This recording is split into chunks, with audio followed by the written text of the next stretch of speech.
What's going on, everybody? Welcome back to the channel. Good to see you again. Thank you very much for following along. If you haven't subscribed yet to the channel, please hit the subscribe button right now. I'm trying to hit 1,000 subscribers by June. I think we can do it, and I know you all want to be a part of it, so let's go for meeting this goal.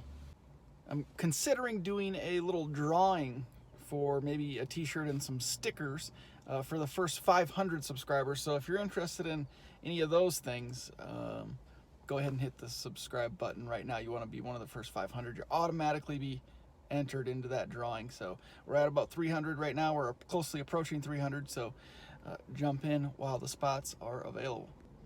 For this video today, I thought I'd get back to on track, kind of how this channel started, with some informational content. And I think it's a great opportunity.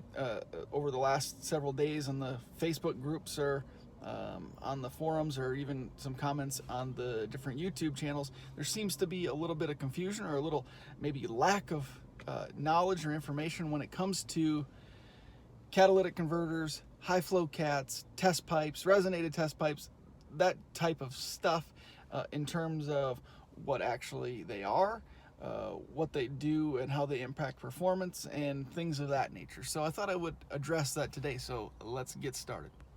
Now, if you're already familiar with these types of things, just go ahead and hit the thumbs up button right now and subscribe if you haven't already. Otherwise, feel free to stick around, maybe adds to some of the information that I provide today. But otherwise, if, like I said, you're already familiar, this may not be of any interest to you. So we'll see you next time. For the rest of you, however, let's get into it. So let's start with the stock setup on all cars and trucks that are manufactured these days. What is a catalytic converter? That's really the first question, so let's go for it. Catalytic converters come in different shapes and sizes, but they generally look relatively close to the same. They're often located immediately after your exhaust manifold, sometimes tucked up in your engine bay, or sometimes it's the very first thing you'll see on your exhaust, on the underside of the car. What it does is takes those toxic exhaust gases that are coming from your engine, your combustion chambers, and the materials within that catalytic converter have a chemical reaction with the exhaust, and it converts those exhaust fumes to less toxic fumes. The goal is to get them to carbon dioxide and water, basically H2O. Obviously, it's not 100% effective, but they do a really good job in making those fumes less toxic to the atmosphere. Like I said, the catalytic converter comes in different shapes and sizes, but generally they look something like this. They fall in line of your exhaust system directly or immediately after your exhaust manifold or headers. And the internal components, which we'll look at in a second, have a chemical reaction with the exhaust fumes, converting them to less toxic gases that exit your exhaust out the tailpipes. So let's talk about now what that means in terms of performance. We know that having a freely flowing exhaust is beneficial for creating horsepower in a car. So oftentimes the catalytic converters are the bottleneck, are the biggest restriction in terms of airflow, and therefore is the biggest restriction in terms of making horsepower. Now, some cars have multiple catalytic converters in line. Some have two on each side if you have like a V6 or a V8 that branch off to two sides of the engine. There can be two or even three catalytic converters in line, which is a major restriction in the exhaust. But let's take a look at the internals of a catalytic converter, and we'll get a better understanding of just what it does and what it looks like. So here's kind of a generic cutout of a catalytic converter, which kind of re-illustrates what it actually does. So it is a natural metallic material that's kind of in a honeycomb shape, and as the gases pass through, that chemical reaction occurs, which you can see right here.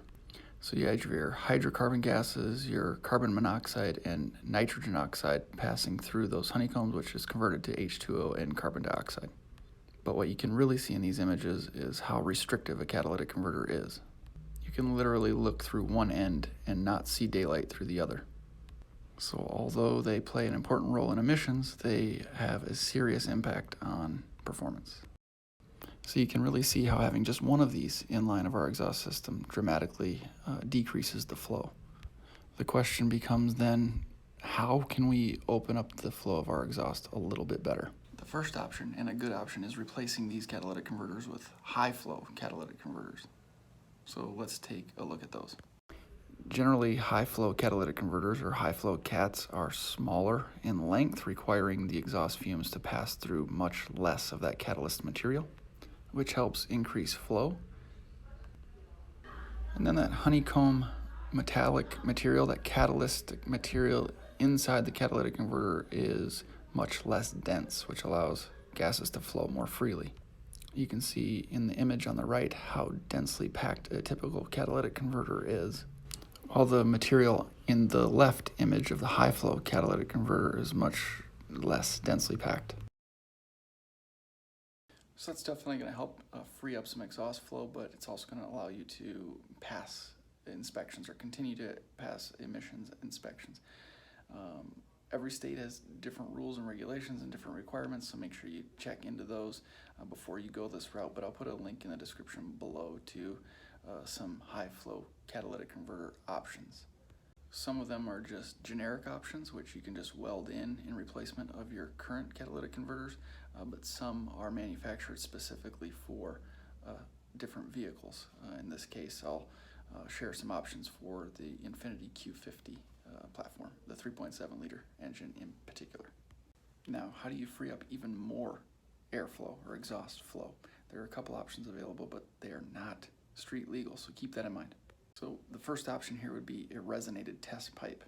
So it's a little bit different than a high flow catalytic converter, but again, it's not street legal. So if you have a race car or a track car you're working with, this might be a good option for you to increase that flow even further, which will allow you to produce even more horsepower. So what this option does, and the reason it's not street legal, is that it completely eliminates that catalytic converter. It opens up the exhaust flow completely and gets rid of all that catalyst material. So you're not converting any of those toxic gases into H2O and carbon dioxide, which is the goal. It's just flowing freely out the back of your exhaust, which is why the odor will be a bit more potent, but is also what allows it to flow that exhaust gas freely. So what's happening there basically is that the catalytic converter is being replaced by a resonator. Not only does eliminating the catalytic converter open up the flow for the exhaust, it eliminates any of the muffling qualities that a catalytic converter provides. So without a resonator, your exhaust will be significantly louder, oftentimes very raspy or tinny sounding, and all too often it is not very pleasant. So having a resonated test pipe is often a much better option than just a free-flowing exhaust. That resonator is going to absorb some of that exhaust frequency and have it basically hit some openings in that resonator and flow up into kind of an insulative material and absorb some of that tone. So it'll eliminate some of that rasp and some of that tinny sound. Let's take a look. I just so happen to have a resonated test pipe here. So it looks a lot like an aftermarket catalytic converter, but this here is just a resonator attached or welded to a length of pipe. So you can see directly through it, but then there's some openings there, and that's where that exhaust flow, that frequency gets absorbed through that mesh. And this canister here, just like a typical resonator, is packed with kind of a cottony, fiberglassy type material, and that kind of deadens that raspy tone. Here's just another look from the other side, from the pipe side, looking down the tube into the resonator. I should mention too that there's a cost difference associated with each of these different options. The high flow catalytic converters, for example, tend to be a bit more expensive than the other options because of the materials used to make them, to make the catalytic converters, are actually more expensive. The reactive metals used inside of catalytic converters, like platinum, for example, are quite expensive. So like I said, the materials to make the catalytic converters and the high flow cats are more expensive, and therefore when you buy the high flow catalytic converters, you're going to have to spend a bit more money. And again, I'll link to some of those in the description below. They could be several hundreds of dollars, up to $500-600 for a set. Resonated test pipes are a little bit, I want to say a little more expensive, but they're a little expensive as well. If you get them made specifically for your particular car. You can buy resonators relatively inexpensively online. I'll link to some of those in the description below as well. $30-40 a piece. Some of the smaller ones that aren't going to have that much of an impact, you can get those for 15 or 20 bucks. But again, when you buy them specifically for your car, you might have to spend a couple $100. But there's some relatively inexpensive options for resonated test pipes for the Infiniti Q50 and 60. And like I said, check the description below for links. That takes us really to the final option, which is just a test pipe. That eliminates the catalytic converter and it eliminates the resonator as well. It is just literally a section of pipe that goes from your exhaust manifold or your header and attaches to the rest of your exhaust system. Some folks go straight back, the true straight pipe. So obviously the vehicle is going to be very loud if there's no muffler in line or if there's no other resonators upstream or downstream. It's going to be probably pretty raspy if you're working with a 6-cylinder vehicle.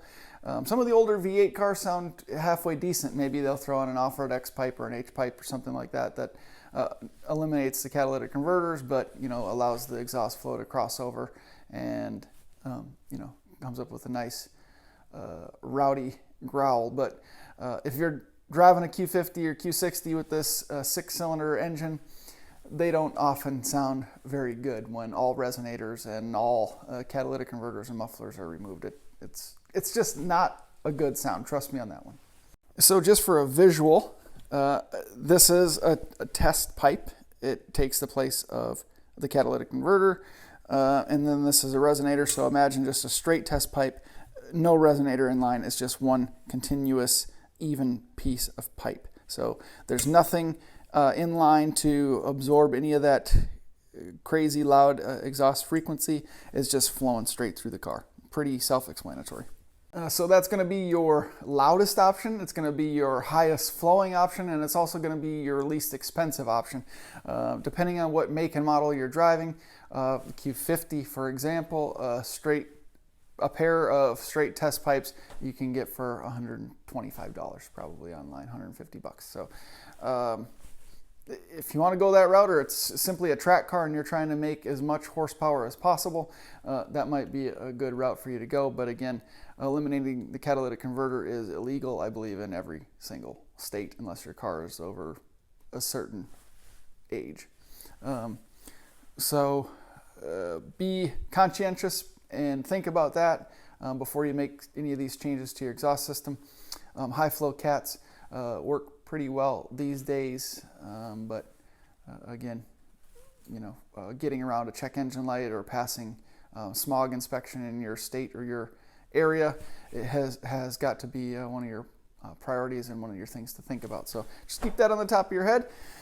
I hope this video was relatively informative. Again, if you stuck around and you're well seasoned in the auto modification world, this probably was not anything new for you. But if you're just jumping into the world, or you're just curious, or you're not quite sure what a catalytic converter is, or a resonated test pipe, or a test pipe, or whatever these things are that you're hearing in the forums or on the Facebook groups, hopefully this was beneficial for you. If you have any follow-up questions or any other information you'd like, I can certainly try to provide it for you. But again, check the description below for links to some of these different options and give you some idea for price range and things that you might be looking for if you're starting to consider modifications to your vehicle. Thank you guys very much for watching. Stay tuned. I got a package in the mail today, so the next video is going to be taking a look at that and possibly an install and some discussion around that particular part or parts. So the tune is coming, just maybe like 7 days away. What day is it? Yeah, less than 2 weeks. Pretty pumped. So stick around. That's going to be a good one. Thank you very much for watching. Thanks for subscribing. See you next time.